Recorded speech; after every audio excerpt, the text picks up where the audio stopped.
At tumayo po tayo lahat, kayo po idala po sa ating pong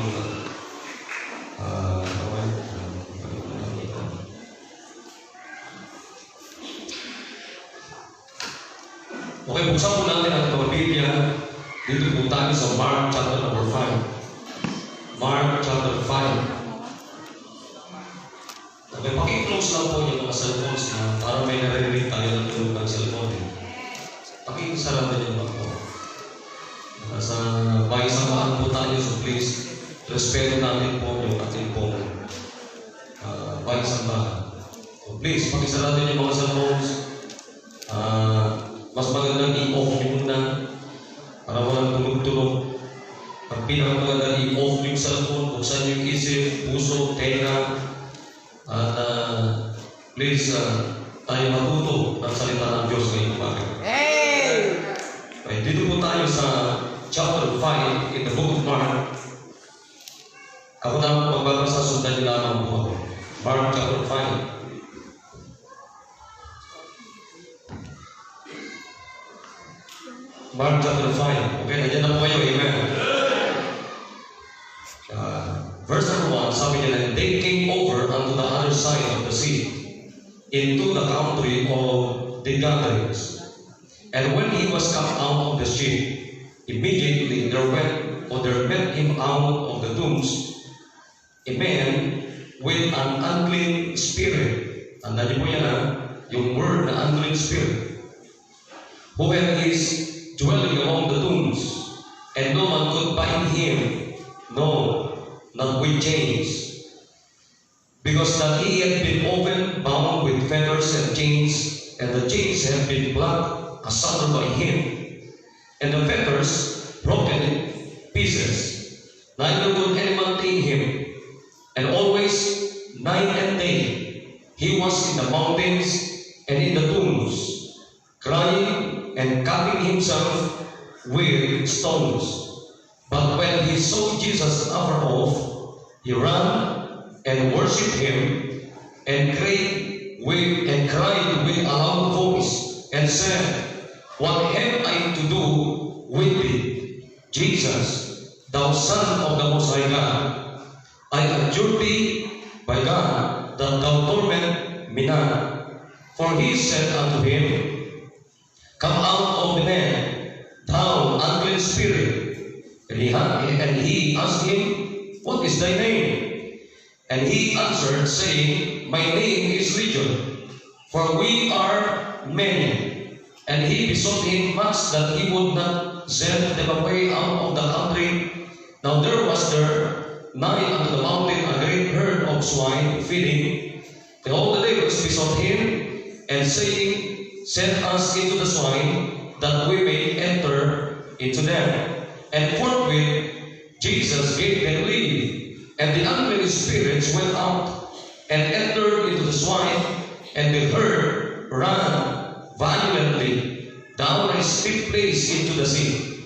They were about 2,000, and were choked in the sea. And they that fed the swine fled, and told it in the city and in the country, and they went out to say what it was that was done. And they come to Jesus, and see him that was possessed with the devil, and had the legion, sitting and clothed, and in his right hand mind, and they were afraid. Pag-usapan natin ngayong umaga is demon possession. Nakikinig ba ito? Hey! Ang diablo, ayaw niya itong mensaheng ito. Hey! Tayo, kamakailan, last Thursday morning, early 1 o'clock in the morning, meron pong kapatiran na po natin kasi tumanggap na po sa Panginoon. 1 o'clock early in the morning, siya po'y biktima po ng demon possession.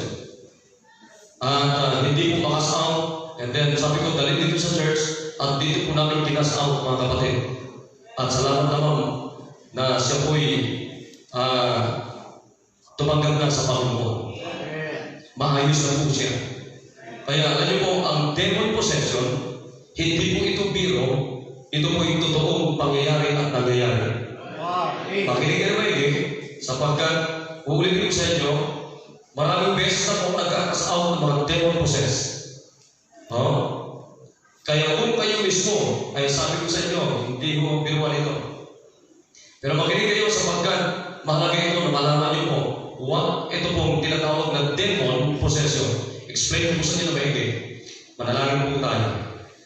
Dakilang Diyos, mapagpahala po sa lahat. Panginoon, welcome now to the most important part of our worship this morning, O God. And this subject about demon possession, alam ko po na ayaw po ng diablo ito sapagkat may expose po siya kung sino po siya and what is really about demon possession. Dalayan ko po, Panginoon, na ang diablo maaaring gumagawa siya sa kalagitnaan hanggang matapos, Panginoon, hanggang makipag-uwi namin ng manakit po siya. Maaaring, ito po ngayon, alam ko po nakikinig po siya at maaaring manakit po siya habang kalagitnaan, pagkatapos hanggang pag-uwi ng iyong mga anak. Ako'y naniniwala, Panginoon, na anumang kung plano niya ay mas makapangyarihan pa rin kayo at pwede pong mahadlangan, Panginoon, sapagkat you are powerful than Satan, O God. Kaya dito po, sawayin niyo po siya, huwag niyo po siyang bigyan, Panginoon, ng puwang ang diablo ito, Satan, Panginoon, at kundi ang bawat isa, Panginoon, ay ipuspusin niyo po ang aming mga puso, Panginoon. At yung po maghindiligtas ay maligtas po sila. At ang bawat anak niyo po ay turuan niyo sila makinig, Panginoon, at pagpakumbaba. O God, give me wisdom, O God, sa pangalan ni Jesus. Amen. Kaya mabulat po kayo. Hey! So makinig po na maigi sapagkat mahalaga po itong ating pinag-usapan. Kaya maalala noon ay bago tayo mag-anniversary, meron din po dinala dito na napoposes siya. At salamat sa Panginoon na naayos po siya. And then, dapat wala na nagsisihan kasi para masimulan niyo po mismo yung introduction natin. Alright. And then, kamakailan lang, nung may pasok pa dito naman po sa Fort Del Pilar, ay ang dami pong sabay-sabay na naposes dyan, mga kapatid. Hey! Hindi naman po nila tinawagan yung pare, kasi hindi naman alam yung pare, kasi minsan daw tinawag yung pare, ang ginawa niya, pinaghahagisan niya sila ng asin. So, akala niya siguro mga mangga yung mga napuposes. Asin kong inahagis. Walang ganyan, mga kapatid. Now, dito po tayo. Dito sa binasa natin, makita po natin dito, nung ang Panginoon Kristo ay siya po'y nandito sa lupang ito 2,000 years ago, at siya po'y nangaral, pumupunta po sa iba't ibang lugar, at siya po'y nangaral, nagsusulwining, nag-evangelistic meeting, at that time, mga kapatid, ay meron din po siyang napuntaan na isang lugar, ayon po sa mga talaan natin nabasa, sa Biblia dito, and they came over unto the other side of the sea. Ang Panginoon Kristo kasama po yung mga kasama niya ng mga apostles into the country of the Gadarenes. Now, ulitin ko po sa inyo, ito pong lugar na ito, itong lugar ng Gadareno o Gadarene na tinatawag, ito po ay lugar na ang lugar na ito ay hindi po puro Hudyo ang mga nakatira doon, kundi meron po marami po mga Gentiles. Mga Gentiles. Pag sinabi natin Gentiles, kasama tayo doon. Nakikinig po kayo? Hey! So, sapagkat makita niyo po sa lugar na ito na ngayon ay marami po mga nag-aalaga ng baboy. Sapagkat ang mga Hudyo, hindi po sila kumakain ng karne ng baboy. Sa mga tuwid, hindi sila nag-aalaga ng mga hayop na baboy. Pero, ewan ko lang, pati yung mga, kasi sa kanila po, ang hayop na ito ay maruming hayop. Nakikinig ba kayo? O kaya makita nyo, sabi ng mga Muslim, hindi sila kumakain ng karne baboy, siomay na. Bawal sa amin baboy. Karne baboy, pero siomay pwede. Di ba? Bawal sa amin na isang kasama, marami pwede. Ayun. So, parang yung mga iba, sabi nila, bawal daw sa kanila ang dinuguan, pero pwede naman sa kanila ang sigarilyo. Samantala na sa Biblia, ang mga bagay ay pwedeng kainin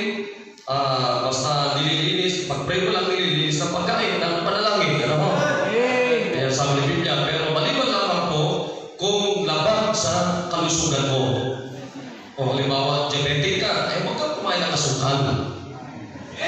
Hey! Lalo kang malalason yan, ano? So, sabi ng Biblia, nililinis siya ng panalangin pag tayo po'y nananalangin sa ating mga kinakain, ano? So anyways, balik po tayo dito. So ganyan po sa lugar na ito, and then nangangarap po Panginoon, at ang Panginoon ay nangangarap po siya, ay sa iba't ibang lugar, noong panahon po na ito, meron pong lumapit sa kanya ng isang lalaki. Ang sabi ng Biblia, he is the man na nakatira po na doon sa sementeryo. Kaya nyo saan po nakatira itong lalaking ito? Doon sa sementeryo. Sabi niya, who had his dwelling among the tombs. Doon yung bahay niya. Yun yung ginagawa niyang bahay. Yung mga tombs na yun, mga kapatid. Yung nicho. Ayan. Tomb, tama ba? Nicho. Ayan. So, doon nakatira. Basahin mo sa Tagalog, kasi maganda po eh. Ayan. Sabi niya dito, at paglusan niya, itong lalaking ito sa daong, pagdatay, sinalubong siya ng galing sa mga libingan ng isang lalaki na may isang karumang duman na espiritu, unclean spirit sa English po, na tumatahan sa mga libingan. Yun, doon sa nakatira. At sino may hindi siya magapos kahit na tanikala. Yun, sabi ng Biblia, who had his dwelling among the tombs and no one could bind him. Biro mo, walang pwede makagapos sa kanya. No, not with chains. Kahit na kadena ang igapos mo sa kanya, ang sabi ng Biblia, because that he had been often bound with fetters and chains. Sa Tagalog ito, sapagkat madalas na siya'y ginapos ng mga daman at mga taligala at pinagpapatid-patid niya ang mga taligala at pinagbabali-bali ang mga daman at walang taong may lakas na makasupil sa kanya. Akalay mo yan? Pupulot-putan mo itong lalaking ito, makikiramay ito po lahat ang tingin ng kadena at anumang ipulupot mo sa kanya, gagawin niyang pira-piraswing. Hey! Pinapatid-patid niya, pinuputol-putol niya, ganun po siya kalakas. Nakikinig po tayo. Amen. At ang sabi ng Biblia sa verse number 5, and always, night and day, araw at gabi, he was in the mountains. Nagdudugo po siya doon sa bundok. And in the tombs, doon po siya sa sementeryo nakatira. Anong ginagawa niya? Crying, umiiyak, and cutting himself with stones. Tapos sinusugat-sugatan niya yung sarili niya. Nakikinig ba tayo? Pero sa Biblia dito, but when he saw Jesus afar off, he ran and worshiped him. Nung nakita niyo po ang Panginoon na Jesucristo, tumakbo po siya palapit kay Kristo and cried with a loud voice at sumigaw po siya at ang sabi niya, what have I to do with thee? Jesus, sabi niya, Panginoon. Jesus, sabi niya, anong gusto mong gawin ko para sa iyo? Akalaan ko, mabuti pa yung Diablo nagtatanong kung anong gusto niyang gawin niya para kay Kristo. Thou Son of God, the Most High God. Alam niyo si Satan, kilala niya si Kristo. Amen. Alam niya na si Kristo ay Diyos. Recognize niya, itong si Satan, recognize niya na si Kristo ay tunay na Diyos. Kaya makita niyo po, mapapansin niyo ba na maraming mga grupo ng simbahan ngayon na hindi nila nire-recognize na si Kristo ay tunay na Diyos? Right. Amen. Kung itong mga grupo ng mga simbahan na hindi po nagre-recognize, hindi kinikilala na si Kristo ay isang tunay na Diyos, ay mas masahol pa sila kay Satan. Amen. For he said, sabi ng Panginoon sa kanya, come out of the man, thou unclean spirit. Ibig sabihin, sinasalipan po siya. He asked him, what is thy name? Tinanong niya. And he answered, saying, my name is Legion, for we are many. Tinanong po ni Kristo yung lalaking nasasalipan na po-possess. Sabi niya, anong pangalan mo? Sabi niya, Legion. Bakit Legion ang sagot ng pangalan na sinasalipan ng demonyo? Sapagkat marami sila. Makinig na maigit. Marami po sila. Kaya mapansin niyo po, pagka ang tao na po-possess, sinasalipan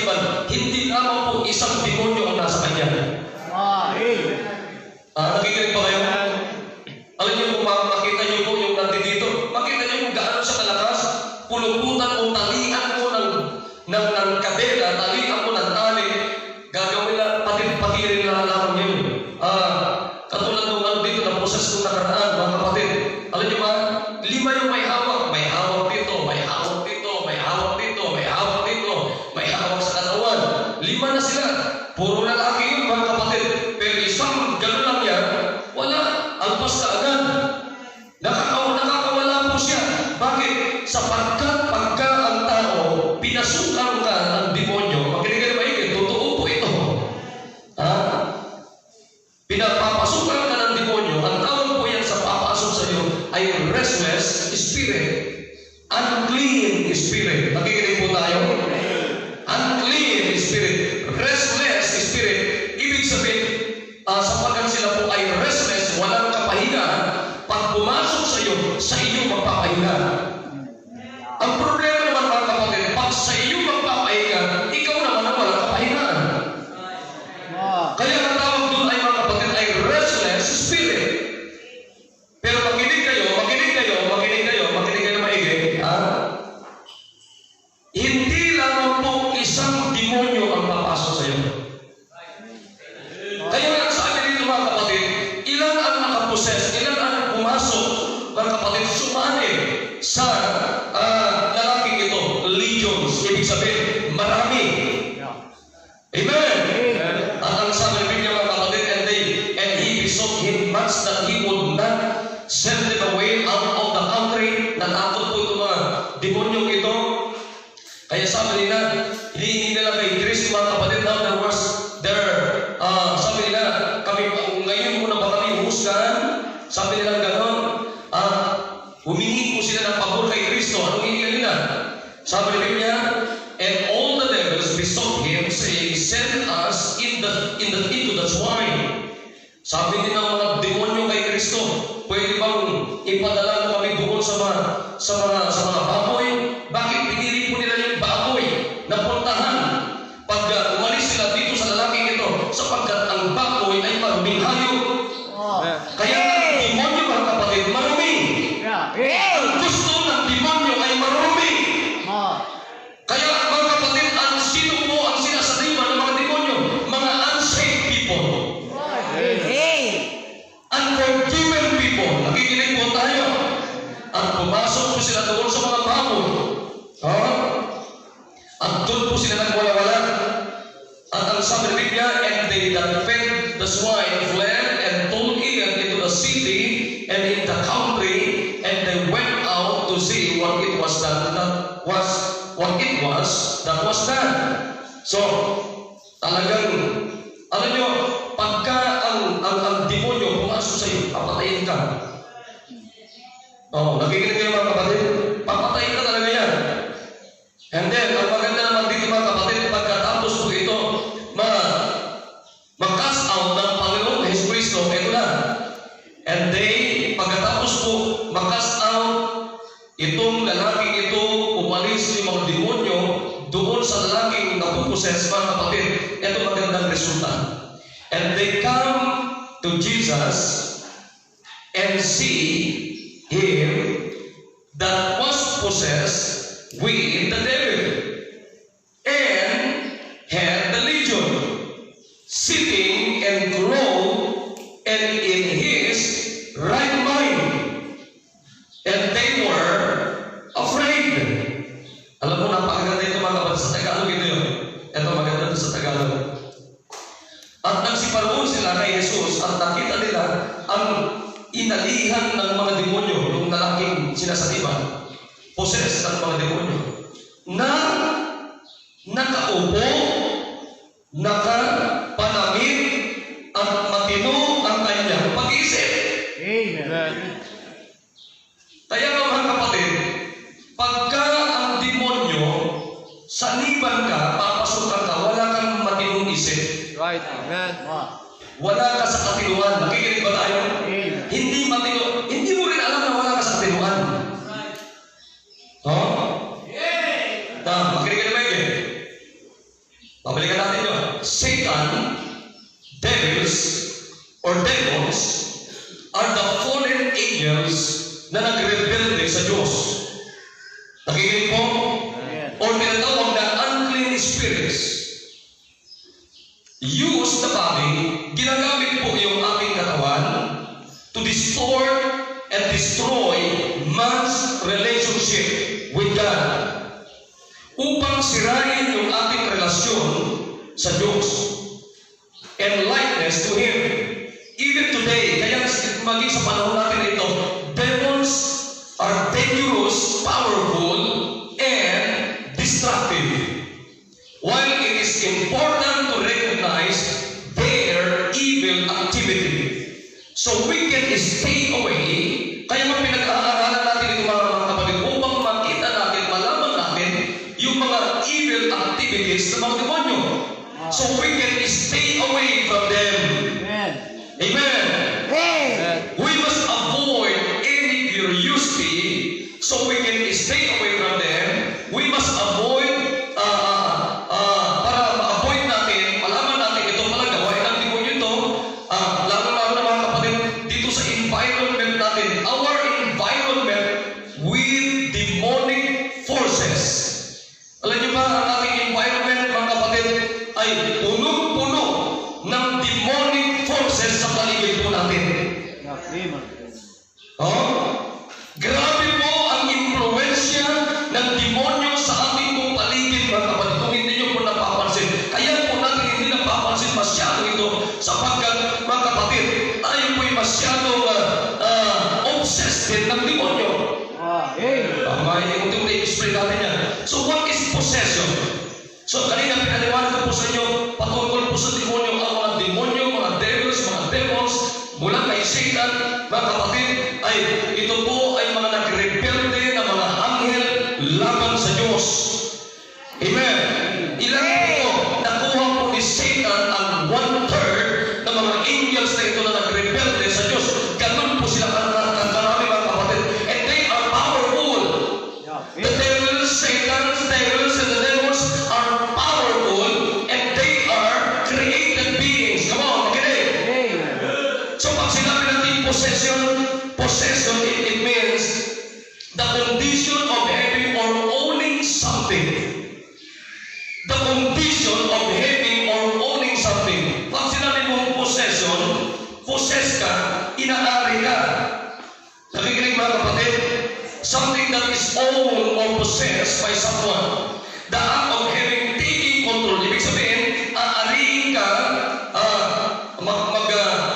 i-control ka, tapos, possess means control or occupancy or property without regard to ownership. Ibig sabihin, hindi ka lang aariin na, hindi ka lang kukunin na pag-aari ka, kundi i-occupy ka pa yan. Ibig sabihin, kukontrolin ka yan. It means something owned or occupied or control or property. So ito-dominate ka niya, kukontrolin ka niya by his evil spirit. Nakikinig mga kapatid? Kukontrolin ka niya. So number one, what is demon possession? What is demon possession? Ano po ang ibig sabihin ng demon possession? Now, tinan niyo na may ito, pakinggan niyo na may ito. According to the Bible, according to the scriptures, demon possession means that the devil or devils actually inhabit the body. Ibig sabihin, pag sinabi natin demon possession, titira sa iyo yung demonyo at mga demonyo, kapatid, titiranghan, tatahan sa iyo, maninirahan sa iyo, titira sa iyo, inhabit the body of a human being, and then controlling the physical and mental functions. Ulitin natin. Pag sinabi natin demon possession, what is demon possession? Demon possession, pag ikaw ay sinalibang ka ng demonyo, makinig ka na maiging, titira sa iyong katawan, kukontrolin niya yung katawan mo, kukontrolin niya yung pag-iisip mo. Controlling the physical and mental functions such as speech. Pati yung pananalita mo, kukontrolin niya yan. Movement, yung kilos mo, yung strength mo, lahat yan kapatid, pag nakontrol, pag pumasok sa iyo ang diablo, kukontrolin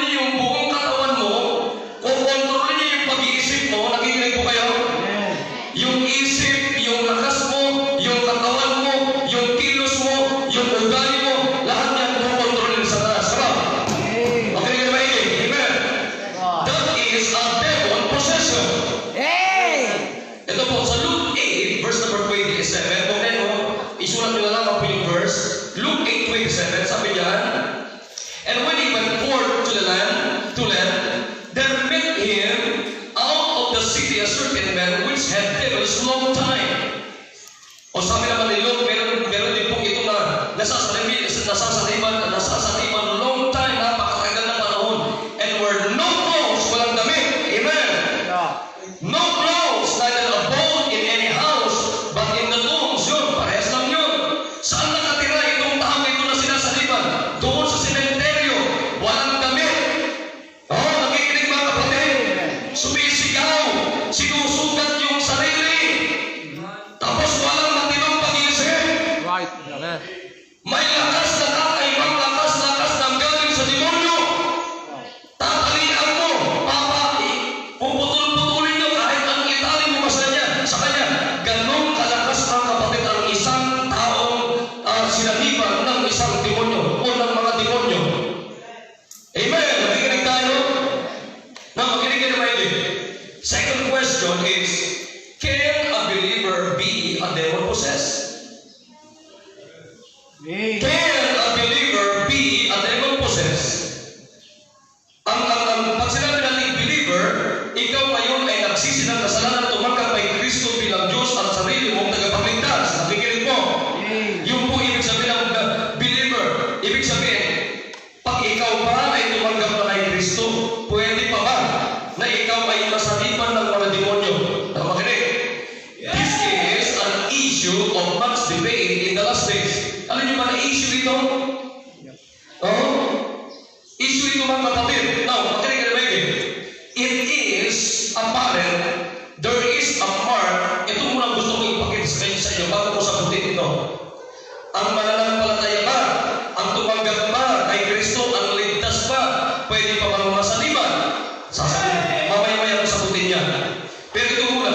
Alam niyo sa panahon na ito muna gusto ko ipakita sa inyo. Satanic activity in the so-called Christian civilized nations, evidence in many areas such as religion. Ito muna gusto ko ipakita sa inyo. Gusto ko muna ipakita sa inyo. Alam niyo, pag sinabi natin demon possession, hindi lamang po mga kapatid yung sasakin sa iyo. The fact ng diablo mga kapatid, nakukontrol niya yung mind mo, nakukontrol niya kapatid yung activities mo, nakukontrol niya mga kapatid yung ugali mo, nakukontrol niya lahat-lahat ng meron ka, yung lakas mo lahat kapatid, ay kapatid, that is also another part of demon possession. Now, tinin niyo po na maigit ito. Makinig na maigit. Papakita ko po sa inyo. Sa panahon po natin na ito, yung pong activities ng diablo, ni Satan, mga demons, mga devils, mga kapatid, ay alam niyo ba na nag-i-increase po mga kapatid? Nag-i-increase, dumadami, lumalahat. O, tinan niyo po, sa mga reliyon, mga kulto, dumadami ang kulto. Amen. Sa mga charismatic practices, amen. Charismatic practices. Ang ibig sabihin ng charismatic? Having a great charm or appeal filled with charisma. Yung mga napapassionate, yung mga nag-a-attract, yung mga nagkukulang, yung mga personal magic. Tinitinin niyo po, maraming mga simbahan, mga kulto ngayon, nagsabi niya, pumunta ka sa amin, pag may sakit ka, gagaling ka.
may mga tato-tato.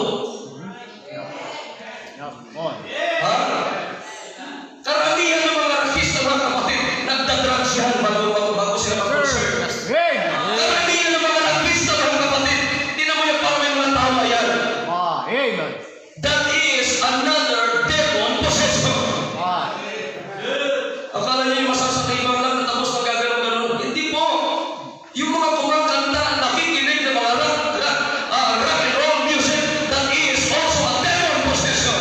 Amen. Yung mga simbahan ng kapatid na pupunta na doon, magkakantahan mamaya, magaganyanan sila, at magkatumbahan sila, that is as also a demon possession. Amen. Right.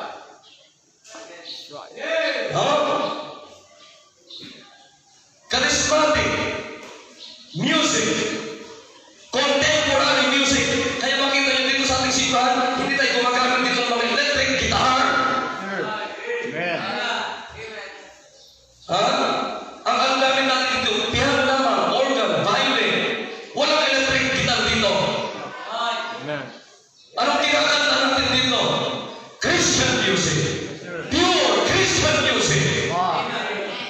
Hindi tayo kaya minsan nga, maging maingat kayo yung mga pinapakinggan nyo doon sa YouTube ng mga music yan, mga kapatid. Amen. Modern music. Anong ibig sabihin ng contemporary music? Modern. Ibig sabihin, makabago. Alam niyo ba ngayon, ang ganda-ganda yung music na Our Father in Heaven. Ginawang contemporary yun.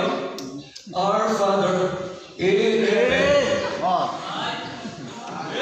What? Pag ginawang rock and roll eh. Our Father in Heaven, glory to the name. Hey. Amazing grace.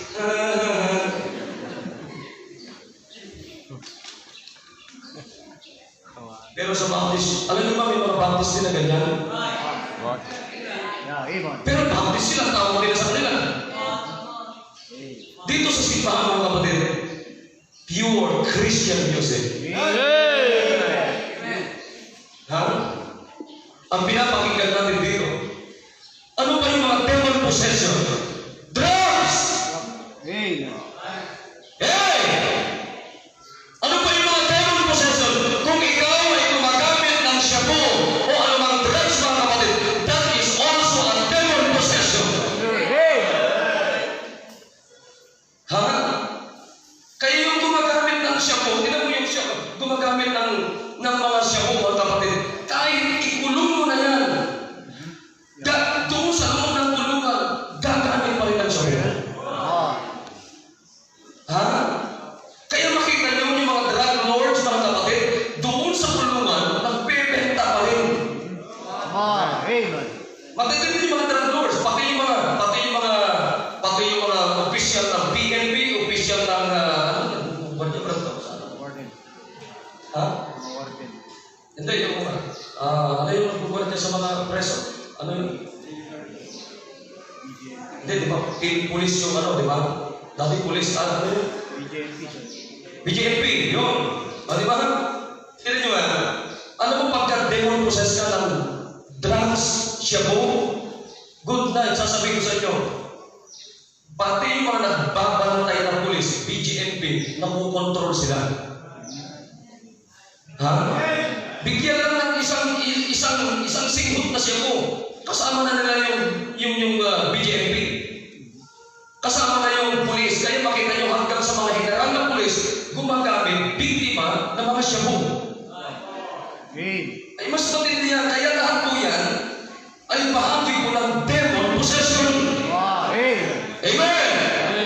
O, handa na kayo dito sa susunod. Pag-iinom na bala. Kaya kayo mga umiinom ng alak hanggang ngayon, that is a part of a demon possession. Amen. Kaya mga kapatid, sabi nga natin, ang alak is a demon or Satan in a living form. Kaya tingnan mo, pag uminom ka ng alak, pare, how are you, man?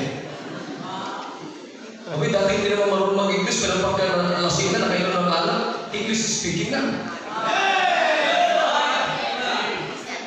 Oh, anda na kayo sa susunod? Pati yung mga naninigarilyo. Right. O diba, bago kayo pumasok dito, kanina natatapon nila yung sigarilyo ninyo. Amen! Come on! Yes, sir. Nakakalungkot ang tagal-tagal nila dito mga kapatid. Possessed pa rin kayo ng mga instrumento ni Satanas mga kapatid. Ang tanong ko sa iyo, ligtas ka ba talaga? Totoo ka bang tumanggap kay Kristo?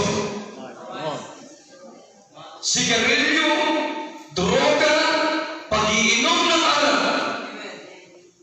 Alam niyo, maraming paraan ang demonyo para kontrolin yung isip natin. Maraming paraan ang demonyo para kontrolin itong katawan natin. Maraming instrumento si Satanas mga kapatid para kontrolin ang ugali natin. Amen. Ha? Isa pa. Sugal na. Baka sinasabi ni Pastor, magtatimes ako. Kaya malapit na akong tumama sa sweepstakes. Ha? Demon possession din yan. Amen. Maraming instrumento sa Satanas mga kapatid. Gambling, lotto, sweepstakes, wedding, braha. Anak ng Diyos, nagbabraha ka ba? Ha? Pastor, kunti lang naman yung iniinom ko eh. Kasi masakit tiyan ko, Pastor eh. Hindi bumili ka ng Kremel S. Kaya sumasakit tiyan mo, bakit kaiinom mo? Amen. Lahat po yan mga kapatid, instrumento ni Satanas yan para tayo po i-possess. Nakikinig tayo? Ulitin natin, anong ibig sabihin ng demon possession? What is demon possession? According to the scriptures, demon possession means that the devil or devils actually inhabit, titira sa'yo. Nakikinig tayo mga kapatid? The body of a human being controlling the physical. Yan, tinan mo minsan ha. Pagka ikaw ay hinubog ni Satanas sa sigarilyo, hinahanap-hanap ng kakawan mo yung sigarilyo. Amen. Come on, say amen mga kapatid. Pagka hinubog ka ni Satanas sa sugal, hinahanap-hanap mo yung sugal. Sir. Pagka hinubog ka ni Satanas mga kapatid, nang siya po, hinahanap-hanap mo yung siya po. Will. Pagka mga kapatid, alam ni Satanas kung paano makontrolin. Nakikinig tayo? Sir. Kung kontrolin ka ni Satanas sa pamamagitan ng pagsisigarilyo, paninigarilyo. Kung kontrolin ka ni Satanas mga kapatid sa pamamagitan ng pag-inom ng alak. Come on, come on. Sir. Amen. O diba? Kung kontrolin ka ni Satanas mga kapatid, sa pamamagitan ng panunood ng pornography. Ilang mga tatay lang mga kapatid, at marami mga kabataan, hindi lang mga tatay, hindi lang mga lalaki nanonood ng pornography, at yan ho ay isa sa mga matinding sandata ng demonyo para tayo po'y i-possess. Kung ibig sabihin ng possession, kapatid, ang batid yung papasukin ka. Ha? Nandito pa si Tess, nandito ba? Ayun yun, nandun si Tess, alam mo, pagkatapos, huwag kayo tumingin, dito lang kayo tumingin. Sino pinitigin niya? Huwag kayo pamakita nyo. Alam mo, tinanong ko si Tess, sabi ko kay Tess, natanda mo ba yung tinatanong ko sa iyo pag sinabi ko sa iyo? Hindi po. Anong ibig sabihin yun? Pag si Satanas, possess ka, iba-blackout ka. Nakinig kayo? Tatanggalin niya yung normal na pag-iisip mo. Papalitan niya yung pag-iisip na mula sa kanya. Kaya pag may sinabi sa iyo, mga kapatid, susunod ka kasi kontrolado niya yung isip mo. Amen. Kung ang diablo na kontrol niya yung isip mo, kukontrolin niya yung katawan mo, kukontrolin niya yung lakas mo. Kaya makita mo si Tess, may hawak dito kay Tess, may hawak siya dito, may hawak dito, may hawak dito. Pero pag gusto niya lumabas, gumano lang siya. Nakakalpas yan. Meron siyang kakaibang lakas. Alam niyo bakit? Sabagat meron kakaibang nagkukontrol sa kanya, walang ibang kundi demonyo. Amen. Ha? Magaling kayo maiging. Kaya lahat ito mga kapatid, ang dami pa. Sigarilyo, Christian music, rock and roll music, drugs, alcohol, gambling, lahat yan mga kapatid. At napakarami pang iba na ginagamit ng diablo para tayo kontrolin ng diablo ito. Nakikinig pa tayo. Minsan, ayaw natin yung mga ganitong klaseng simbahan. Ano bakit? Sapagkat natutumbok yung ating mga kasalanan. Pumunta tayo sa gusto natin na simbahan na hindi kayang mga kapatid pagsabihan tayo ng ating mga kasalanan. Ayun, ang klaseng simbahan, mga charismatic churches. Amen. Now, this is the answer. Ito yung sagot. Can a believer be a demon possessed? Ito yung sagot.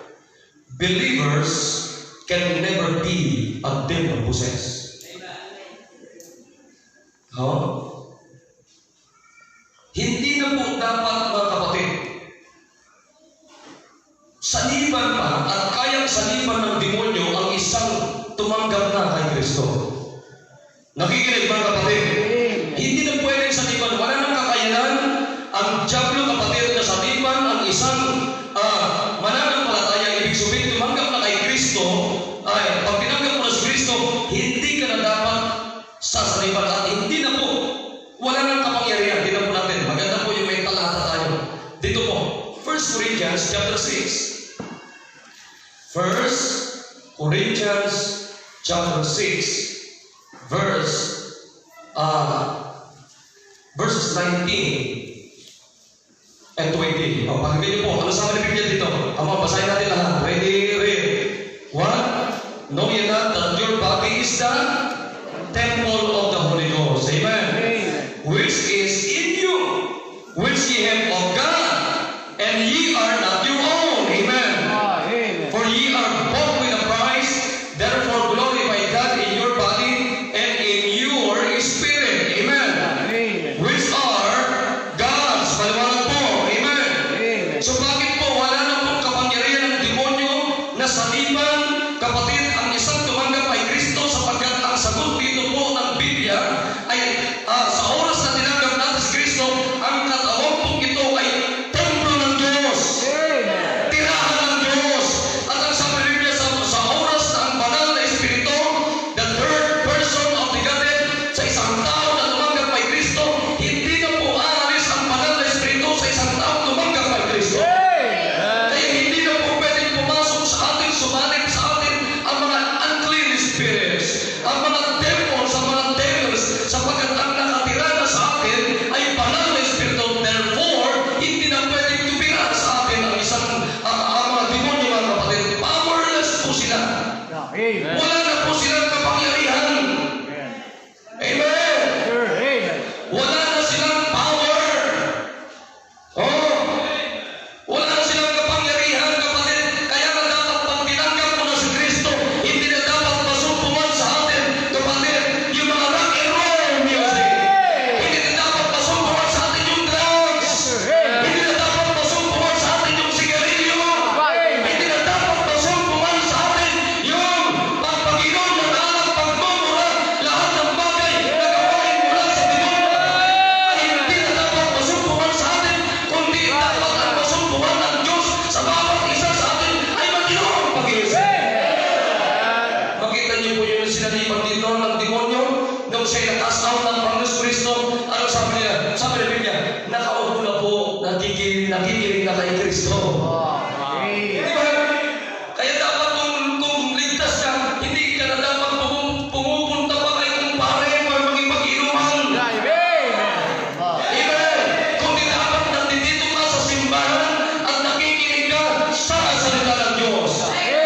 And you are enjoying listening to the preaching of God's Word. Pipiliin mo na pupunta sa simbahan ng umaga, simbahan ng hapon, hindi mo na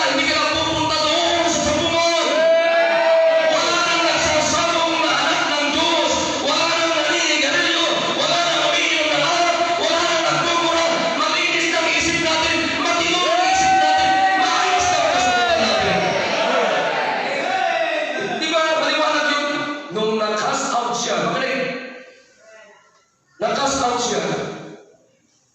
Dati, nung siya'y sinaniban ng demonyo, nasaan siya nakatira? Sementeryo. Amen. Anong itsura niya? Walang damit.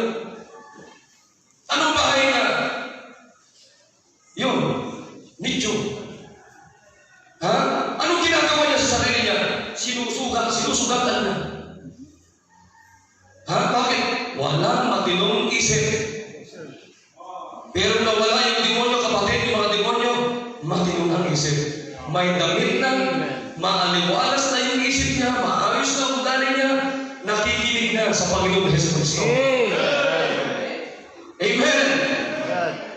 Ha? Kaya kung totoong ligtas ka, kapatid, wala na dapat yung mga pangit na pagkukugalit masumpungan sa atin. Hindi na ka na dapat nagmumura. Hindi ka na dapat tumatagay. Hindi ka na dapat naninigarilyo. Bakit? Kasi si Kristo na banal na Espiritu na nakatira sa iyo, sabi ng Panginoon. Templo ka na ng Diyos. Yung katawan na yan ay templo ng Diyos. Kaya dapat itong katawan natin, kung ito'y templo ng Diyos, tirahan ng Diyos, malinis ito, ginagamit ng Diyos, hindi ginagamit ng demonyo, kung ito'y totoong templo ng Diyos. Kaya, alam niyo kung ngayon, yung iba dito na hindi pa makaalis-alis sa alak, droga, sigarilyo, pornography, rock and roll music. Ha? Ang tanong ko, sino nakatira sa'yo? Ha? Sige nga. Kasi tignan nyo, nung na-cast out itong sinasaliman ng mga demonyo, nakaupo na, nakikinig na kay Kristo. Ha? Nakikinig na kay Kristo. Bakit? Sapagkat ang nakatira na sa kanya, templo na ng Diyos. Yung banal na Espiritu. Tignan niyo po. Test, nandito si Test. Test. Tumayo ka na Test. Ayan. Biktima po ito ng mga demonyo. Ngayon po, nandito sa simbahan. Nakikinig na sa salita ng Diyos. At sabi niya, kumatay na po ng Huwebes. Mabuti pa siya kumatay ng Huwebes. Kayo, yung karamihan niyo, wala kayo. At ang sabi niya, magpapabaptize siya ngayon. Bakit tinanggap na niya sa Kristo? Bakit? Bakit? Matino na yung, alam na niya kung paano sumunod kay Kristo. Ang ibig sabihin ng baptism, unang hakbang na pagsunod kay Kristo. Bakit nag-decision siya na sumunod sa Panginoon sa tubig ng bautismo? Matino na isip niya kasi. Pastor, ibig sabihin, hindi pa ako nagpapabautismo, hindi matino isip ko. Wala akong sinabi, ikaw may sabi.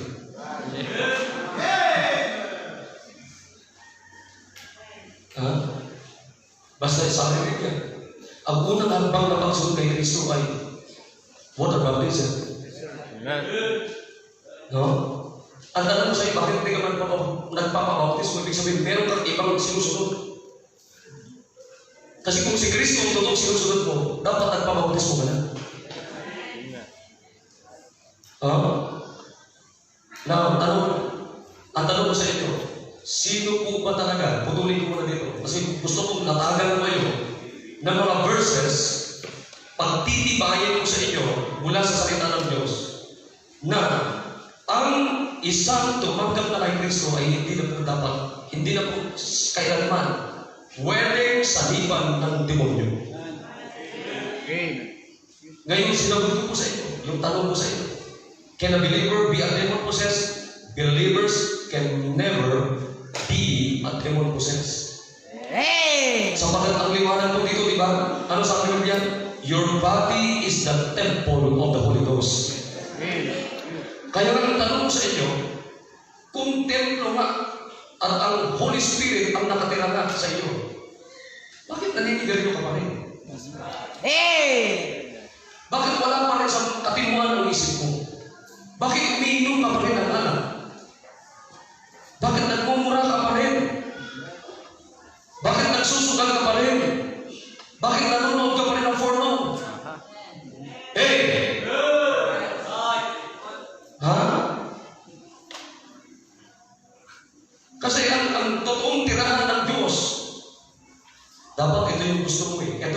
type natin. Ito yung design. Amen. Right. Ha? Kung kita mo yung si Brad Dennis, dating sugalero, pero may nawala na yung sugal, naka-necktie na siya. Matino na yung suot niya. Amen. Ha? Ngayong umaga, mga kapatid, yan yung tinatawag na demon possession. Mamaya may nangutog ito. Huwag yung ibibis ito. Kasi tatalakayin natin mamaya yung obsession naman. Obsession. Demon obsession. Ngayon, demon possession. Ha? Kaya mamaya, dudugtong natin ito, pagtitibayin mo natin ito mula sa Biblia, na pagka mananampalataya ka na, wala nang kapangyarihan ng demonyo para pasukin. Kaya sabi ko kay Tess, ngayon tinanggap mo si Kristo, wala nang kapangyarihan sa iyo ng demonyo. Alam mo ginagawa kay Tess? Ginugulo siya. Tinanong mo si Tess, sino nagpapakita sa iyo?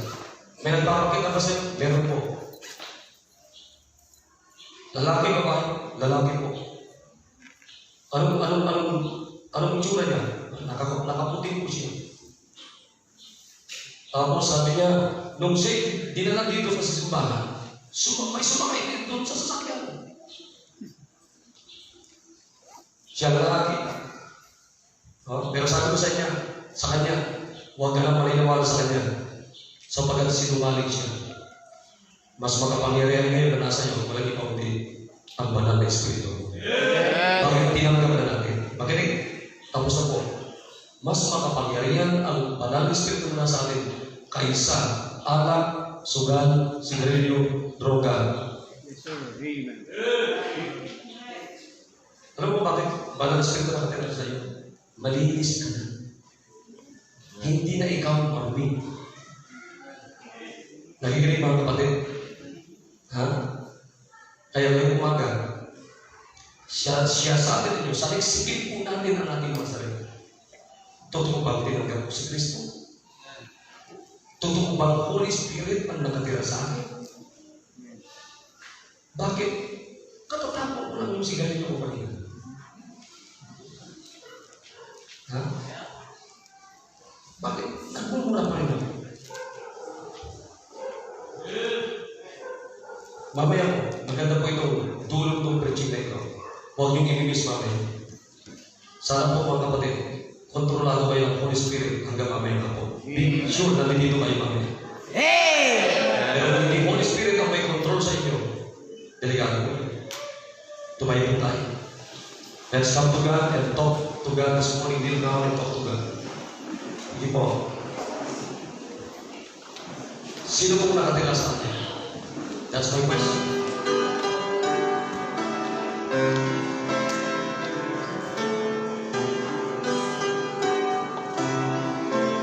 Ang Diablo ayaw niya yung mga ganitong mensahe.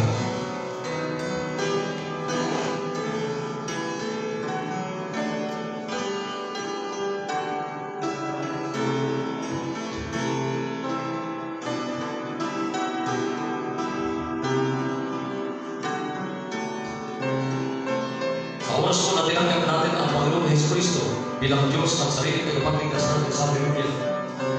Your body is the temple of the Holy Ghost. Kaya po, naniniwala po tayo na wala na pong tumanggap kay Kristo. Kinaroroonan ng Banal na Espiritu na pwede yung isalipan ng demonyo. But why is it? Alcohol, cigarettes, at lahat ng mga instrument ni Satanas, kinukontrol ka pa rin. Bakit? Ay maganda po, simulan po natin. Sino pong nakatira sa atin?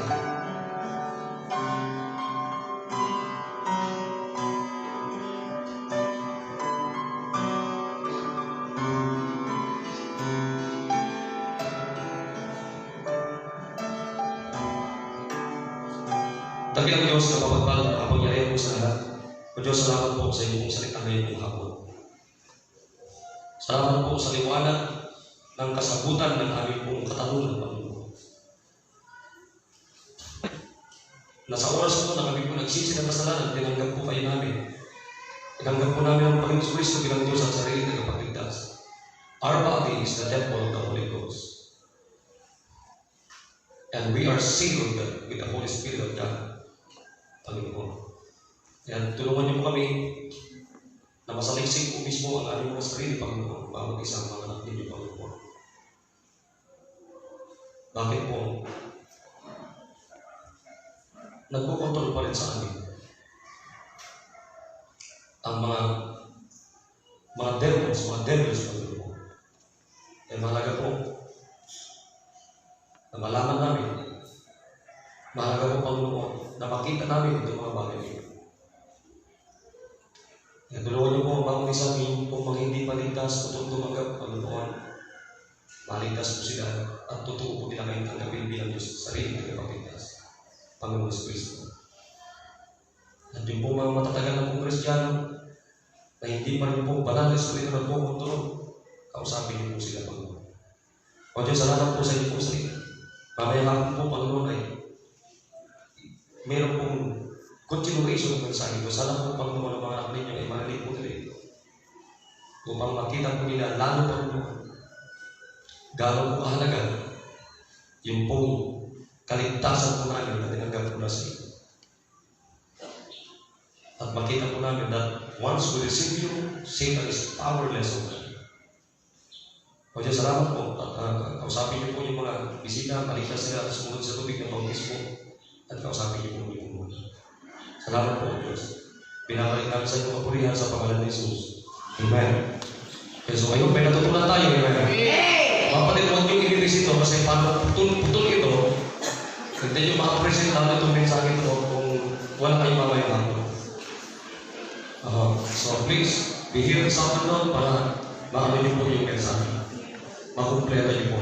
At tumayo po yung mga bisita namin, may mga lalapit po sa inyo at ibabahagi sa inyo paano nyo tanggapin si Kristo at ituturo po sa inyo paano nyo po susundin si Kristo yung unang hakbang na pagsunod po kay Kristo. Sige po, tumayo po yung mga bisita namin. Alam niyo, mahal po kayo namin. Mahal po kayo namin. Isang nanay dito, please. Nanay. Dito.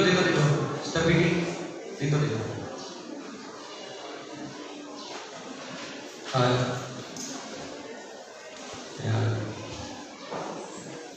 Alright. So please, mga kapatid, alam nyo, lalo nyo ma-present ang mensahe ito, mamaya pag narinig nyo po yung karugtong. Amen? Amen! So please be here this afternoon. Alright, tumayo po tayo lahat. May natutunan pa tayo. Amen? Mamaya ay baka may mga bisita pa tayo dyan na namiss ninyo. O yan, tama. Okay, sige po tayo manalangin. Pray tayo, Dakilang Diyos. Kami pa nagpapasalamat at pupuri. Salamat po sa inyong mensahe. Pagyamalin pagpalayan sa aming mga puso. May mga bisita kami kinakausap. Dalangin po namin sila po'y maligtas at maging masunurin sa tubig ng bautismo. Ingatan niyo po ang inyong pong mga anak at balik mamaya at huwag yung payagan pa itulutan na ang diyan ng Panginoon ay malaki po sa amin. At ibalik niyo po ang inyong mga anak. Salamat po, pinupuri kayo namin, pinapasalamatan at binabalik namin sa inyong papurihan sa pangalan ni Jesus.